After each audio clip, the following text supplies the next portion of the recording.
Malam-malam kepikiran mau pulang atau enggak? Kayaknya sih nggak pernah ya. Kalaupun toh misalkan pada saat malam-malam tersebut lagi camping, saya ngerasain takut misalnya. Itu kalau misalkan pulang bukan ide yang bagus ya.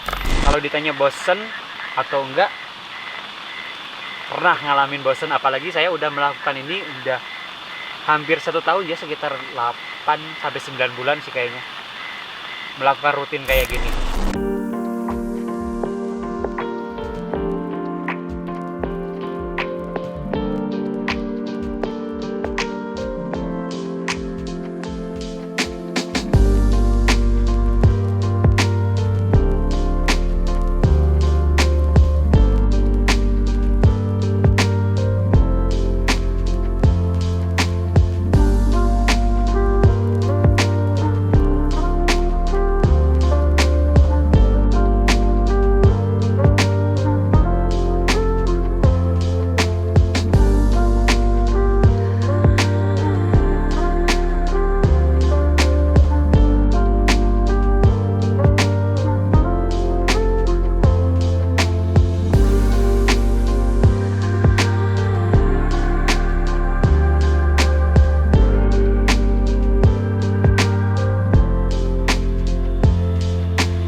Hai, malam teman Bi.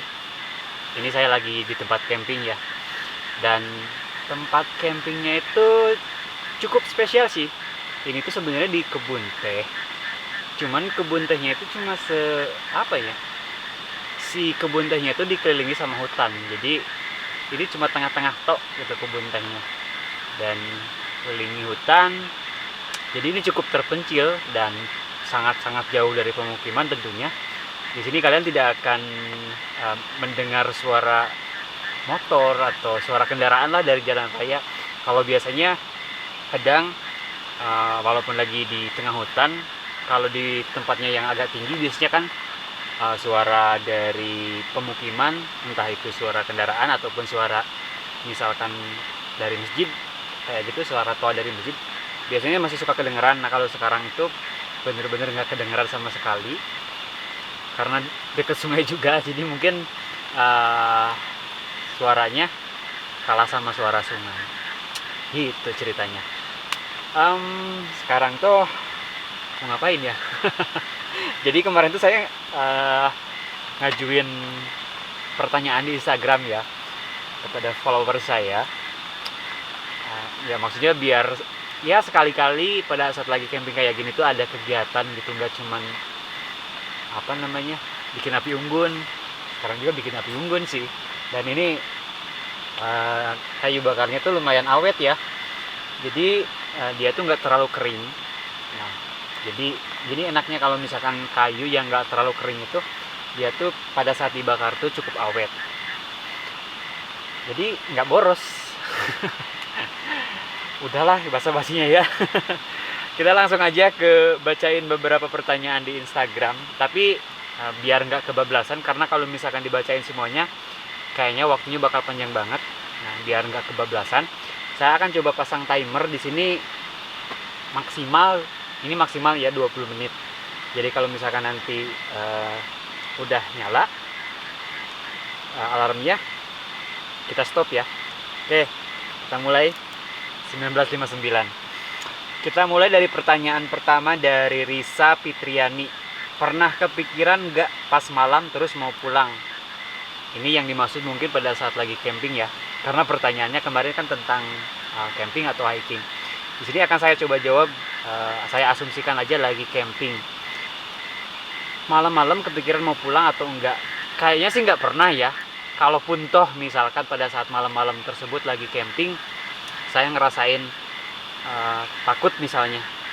Itu kalau misalkan pulang bukan ide yang bagus ya. Jadi ya mungkin saya akan coba tetap bertahan di tenda. Jadi kalau pengen pulang nggak pernah kepikiran pengen pulang, karena bahaya juga. Karena biasanya saya kalau camping itu kan di hutan, perjalanan pulang itu cukup jauh. Jadi itu bukan ide bagus. Pertanyaan selanjutnya, kok abang berani camping sendirian? Ya karena maksain. Intinya itu sih, karena maksain. Kalau ditanya takut apa enggak, ya takut juga. Selanjutnya dari Mas Sopan, kalau pas hujan itu kameranya dipayungin kah? Terus lampu portable-nya seperti apa? Kalau lagi hujan ya, kameranya saya payungin, saya ikat. Terus untuk lampu portable yang dimaksud itu lampu apa ya? Kalau untuk center atau headlamp udah saya review ya. Jadi untuk videonya bisa cek di sini. Cuman kalau untuk lampu yang sekarang ini nih, ada 3 lampu. Yang 2 ini sama ini pakai lilin. Lilin dikasih kotak. Untuk yang ini tuh lampu petromak udah saya modif pakai baterai, pakai LED. Aslinya itu lampu petromak yang pakai minyak tanah. Cuman kalau misalkan pakai minyak tanah, yang pertama di tempat tinggal saya tuh kayaknya sangat susah untuk cari minyak tanah. Kalau untuk di daerah-daerah tertentu mungkin masih gampang ya untuk cari minyak tanah. Cuma untuk daerah tempat tinggal saya tuh cukup susah cari minyak tanah. Kalaupun ada mungkin harganya bakal mahal. Jadi saya akalin gimana caranya biar nggak pakai minyak tanah. Saya akalin pakai baterai dipasang LED. Saya sendiri yang ngemodif ya. Terus selanjutnya dari Mami Ongleni, kendala apa yang kamu hadapi ketika masuk hutan yang masih asing buat kamu? Hewankah, cuaca, atau goib? Untuk hewan sejauh ini mungkin saya belum ada gangguan atau kendala yang begitu berarti ya dari hewan, alhamdulillah, jangan sampai. Untuk cuaca ya kadang-kadang salah satu contohnya tadi pada saat nyampe sini belum selesai pasang tenda, tiba-tiba udah langsung hujan gede, dan itu cukup merepotkan banget. Cuaca iya, atau hal goib kadang-kadang mungkin iya. Tapi di sini make sure saya tuh orang yang nggak terlalu sensitif untuk melihat, tapi kalau untuk merasakan di momen-momen tertentu kadang saya suka merasakan. Ya gitu ya. Dan pertanyaan selanjutnya, takut gak sih saat solo camping bang? Ditanya takut apa enggak, udah saya jawab tadi, udah saya bilang perasaan takut pasti ada, cuman saya lawan ya. Selanjutnya dari Mbak Vera Belia, cuma mau bilang sehat terus supaya berkarya. Good night, terima kasih. Selanjutnya dari Aldivo Ataya, gunung apa? Gunung untuk pemula, gunung apa bang? Ini di mana nih? Di Jawa Barat kah atau di Jawa Tengah? Tapi kalau menurut saya gunung yang cocok banget untuk pemula itu Gunung Prau ya, yang ada di Jawa Tengah. Nggak terlalu tinggi, trekkingnya nggak terlalu berat, cuma sekitar 2-3 jam mungkin, tapi view-nya keren banget. Rekomendasi untuk pemula Gunung Prau.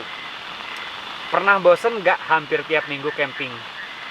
Ditanya bosen apa enggak, di momen-momen tertentu saya ngerasain apa ya, ya bosen iya, jenuh iya mungkin ya. Cuman balik lagi ke tanggung jawab, karena saya melakukan ini tuh kan istilahnya apa ya, ya mencari nafkah. Jadi ya posisikan aja gimana kalian yang udah kerja, mungkin sama kan kalian juga pernah ngerasain ketika mau berangkat kerja, ngerasa capek, males banget mau berangkat kerja gitu, capek, bosen, pasti kan ngerasain kayak gitu. Tapi kan balik lagi ke tanggung jawab. Jadi kalau ditanya bosen atau enggak, pernah ngalamin bosen, apalagi saya udah melakukan ini udah hampir 1 tahun ya, sekitar 8-9 bulan sih kayaknya melakukan rutin kayak gini. Terus tutorial pasang flysheet ada nggak? Saya tiap pasang melayot aja. Tutorial sejauh ini saya belum pernah bikin tutorial ya, mungkin next bisa saya bikinkan video tutorialnya. Cuman untuk gambarannya bagaimana pasang flysheet supaya tidak melewat, yang paling ideal tuh yang kayak sekarang ini. Sebenarnya saya menemukan metode ini tuh secara tidak sengaja ya pada saat solo camping yang ini nih. Itu saya tidak ngelihat tutorial dari manapun. Kalau biasanya kan standar 4 itu di ujung, ya ujung-ujung 4 sisi biasanya kayak gitu. Cuman pada saat itu saya coba gimana caranya supaya, karena kalau misalkan dengan cara seperti itu masangnya, pada saat hujan itu di tengah-tengah itu kan menampung air. Nah, gimana caranya supaya tidak menampung air? Akhirnya saya menemukan metode ya kayak gini. Jadi tiangnya tetap 4, cuman kalau biasanya ditaruh di sudut-sudut samping ya, di sisi, tiap sisi. Kalau sekarang tuh di tengah-tengah, tengah depan, tengah belakang, tengah kiri, kanan gitu, kayak gitu. Sementara yang ujungnya itu ditarik ke bawah, jadi dia tidak akan nampung air. Itu sih sejauh ini yang paling ideal menurut saya. Mungkin sudah ada gambaran ya gimana cara masangnya. Selanjutnya, enakan pakai matras busa lipat atau sleeping pad. Busa lipat yang dimaksud mungkin matras foam kali ya. Kalau sejauh ini menurut saya yang paling enak itu pakai matras foam ya. Pakai sleeping bed enak, di bawahnya cukup ringkas ya, nggak terlalu makan tempat terlalu banyak. Cuman yang jadi PR-nya itu pada saat mau dipasang itu kita harus niup. Itu kan lumayan capek ya, apalagi kalau misalnya kita lagi daki gunung tuh udah capek, pada saat mau tidur harus pasang, harus niup. Ya lumayan effort sih niup matras segitu, lumayan bikin pegel juga. Jadi menurut saya lebih enakan pakai matras foam. Walaupun ya kekurangannya itu ketika di bawah itu makan tempat yang cukup gede, cukup banyak. Beautiful place. Gimana rasanya tidur di hutan sendirian? Tidur di hutan gimana rasanya? Biasa aja sih. Kalau sekarang karena udah terbiasa, jadi ya udah biasa.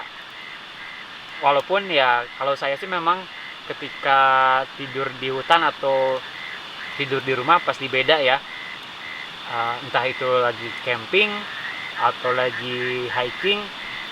Kalau tidur di tenda memang sering bangun kayak gitu.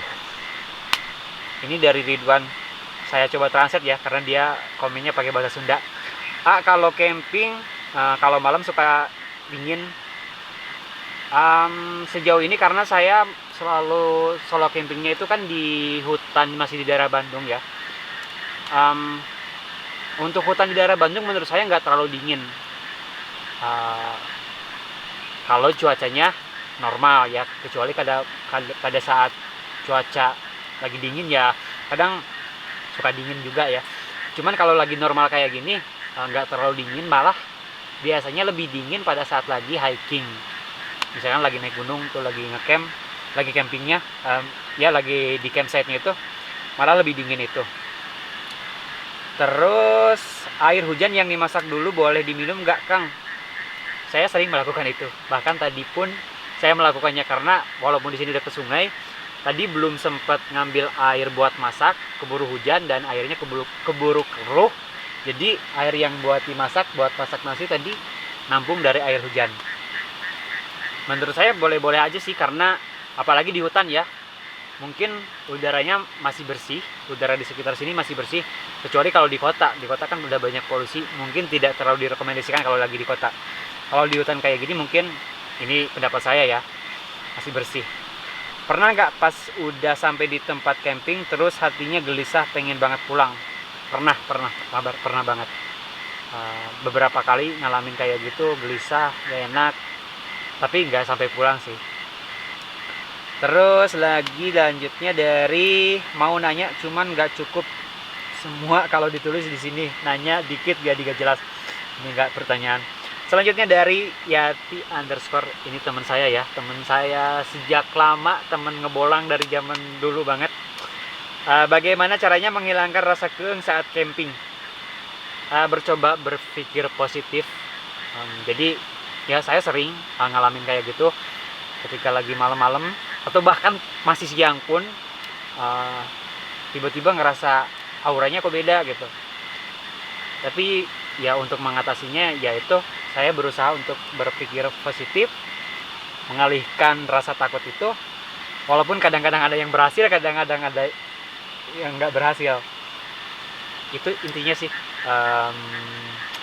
mencoba mengalihkan dari perasaan takut itu. Kang, dalam satu minggu biasanya berapa kali ngecamp mungkin ya? Oh iya, dalam satu minggu untuk beberapa bulan terakhir ini, satu minggu biasanya dua kali camping. Kalau dulu cuma satu minggu, cuma kalau sekarang ditambah durasinya, jadi satu minggu dua kali camping. Ini api unggunnya udah mau habis kayunya. Selanjutnya, pernah nggak ketemu binatang buas pas lagi di hutan, pas lagi camping, lagi di hutan mungkinnya yang dimaksud.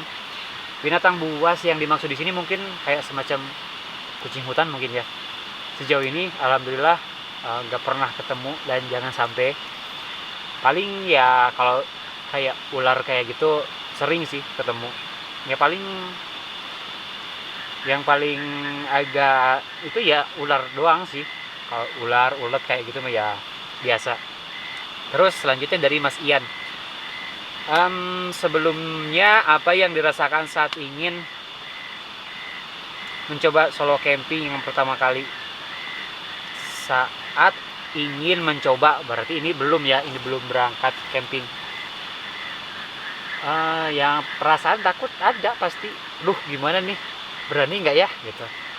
Karena dulu saya udah pernah naik gunung sendirian juga pada saat ke Gunung Slamet, jadi nggak terlalu kendala berarti sih. Ya perasaan takut pasti ada sih sebelumnya. Tips buat camping atau hiking buat pemula, Kang. Tips camping atau hiking buat pemula. Ini buat hiking aja kali ya yang saya jawab ya. Tipsnya itu yang pertama itu siapin fisik sama mental. Untuk nyiapin fisik ya tentunya kita harus latihan, paling nggak harus jogging. Itu ngaruh banget ya. Sepengalaman saya ketika akan naik gunung, yang sebelumnya latihan dulu sama yang enggak itu beda banget ke staminanya. Jadi untuk fisik ya harus latihan, harus jogging. Untuk mentalnya yaitu ya balik lagi ke motivasi kita buat melakukan hiking gitu. Karena saya pun dulu gitu pada saat pertama hiking, ketika udah sampai di puncak itu saya berpikiran begini, ini gue ngapain ya naik gunung? Udah ngabisin duit, maksudnya ngabisin banyak duit, udah capek, terus di sini belangsak gitu kan. Itu pertama kalinya. Waktu di Gunung Cikuray. Dalam hati pada saat itu kepikiran, udah deh, habis ini nggak akan naik gunung lagi.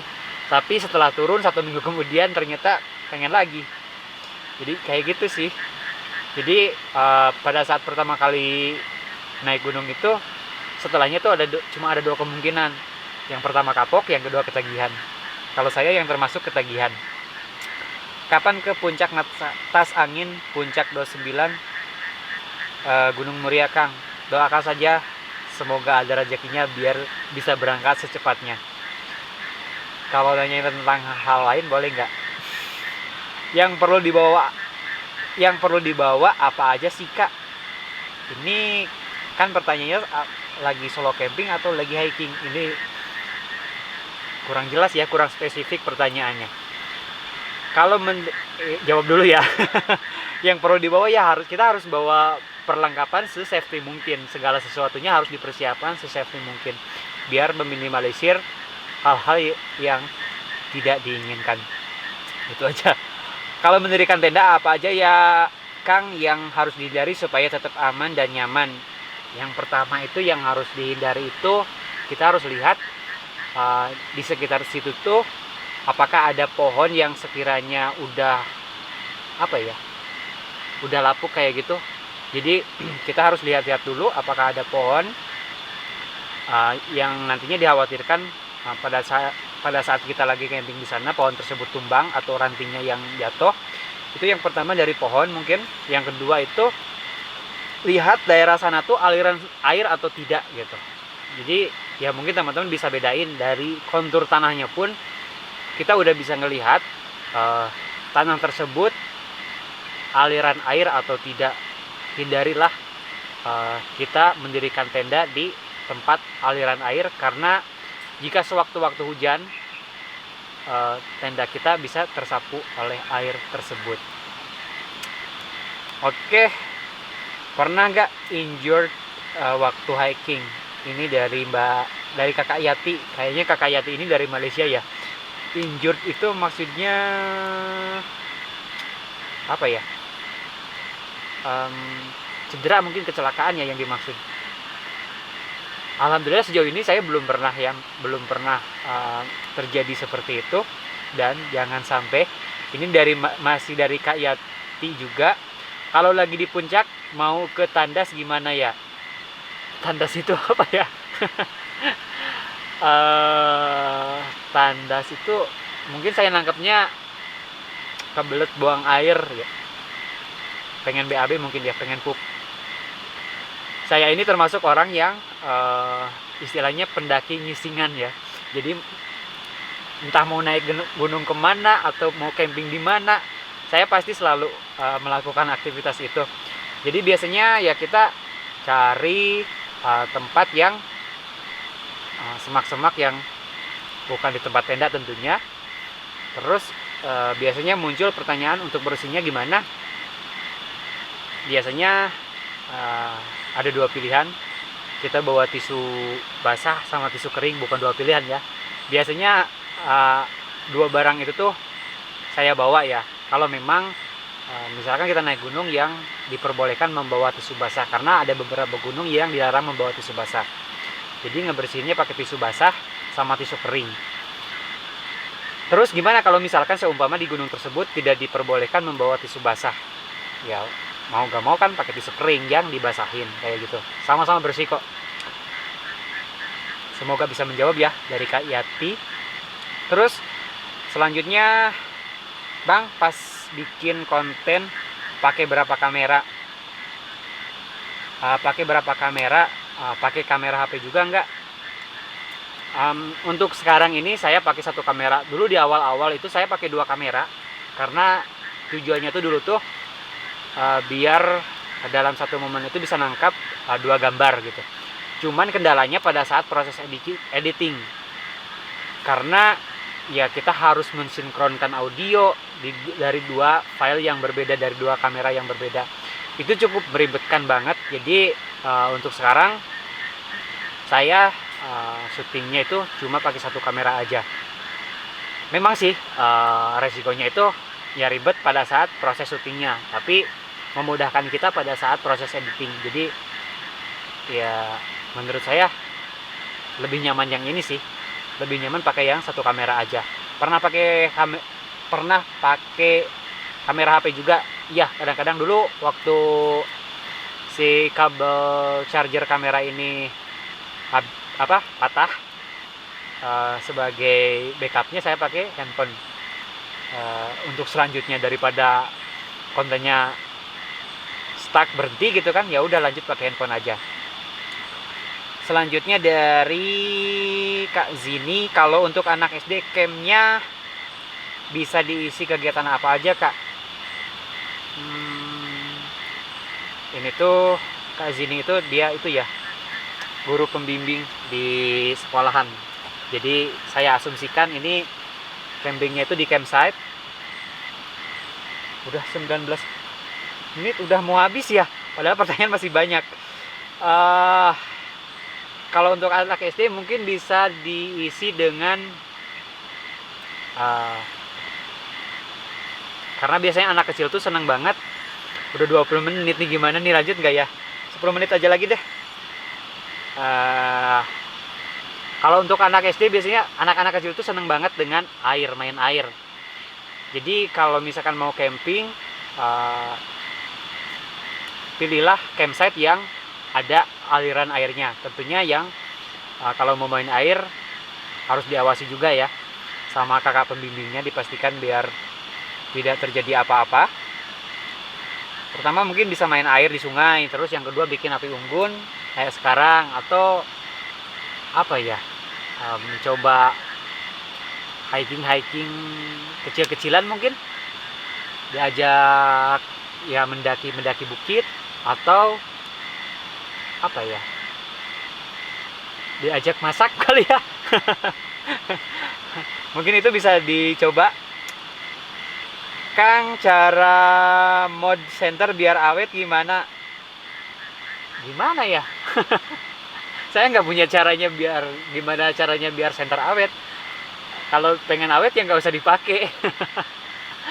Tapi kalau saya sendiri, penggunaan center itu pada saat camping itu hanya digunakan untuk kegiatan kayak misalkan mau buang air kayak gitu. Karena kalau untuk lighting pada saat kayak gini ada lampu yang terpisah. Ya si akangnya ini nanyanya itu, dia itu keperluannya buat apa kalau misalkan memang keperluannya lagi syuting kayak gini, buat camping kayak gini, ya dibedain center sama lighting buat take video. Waktu dan momen yang paling bahagia saat waktu dan momen paling bahagia saat camping apa? Saat camping itu nemu lokasi yang keren, nemu lokasi yang ideal. Lokasi yang ideal itu hutannya nggak terlalu rimbun, terus dekat sungai, dan spotnya itu datar.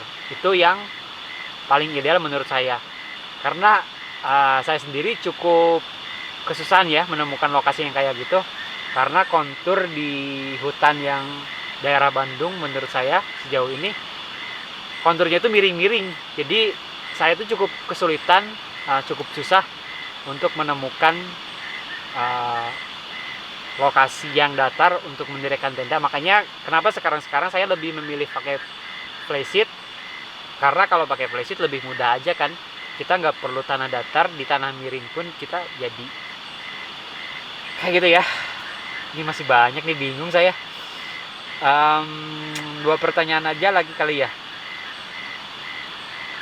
Berapa banyak abang bawa peralatan camping? Cukup banyak sih. Kalau camping kayak gini cukup banyak, cukup ribet. Kecuali kalau bushcraft, saya cuma pakai tas yang kecil, itu udah ke bawah semuanya ya. Kalau sekarang ini 2 tas gede dan itu lumayan berat.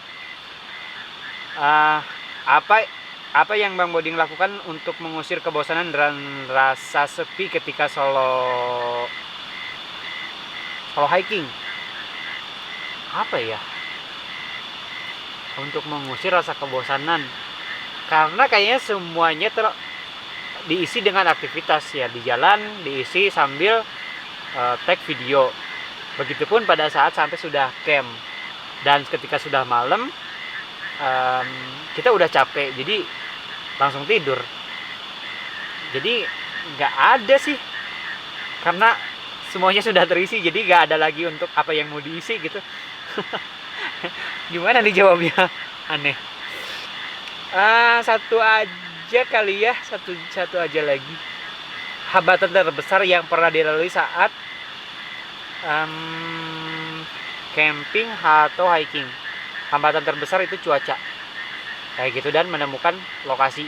Karena kadang saya pernah menemukan nyari lokasi berangkat mau solo camping itu, kita udah di plan mau ke sini, daerah sini nih, ternyata malah yang kita dapetin tuh zong. Itu aja sih. Ini sebenarnya pertanyaannya masih banyak ya, cuman karena durasi terlalu panjang, takut bosan juga teman-teman. Mungkin akan saya cukupkan dulu sampai di sini dulu ya untuk proses pertanyaannya. Kalau misalkan masih banyak teman-teman yang mau bertanya, mungkin beberapa bulan yang akan datang kita akan coba bikin lagi yang kayak gini lagi. So, terima kasih buat teman B semua yang udah nonton video ini.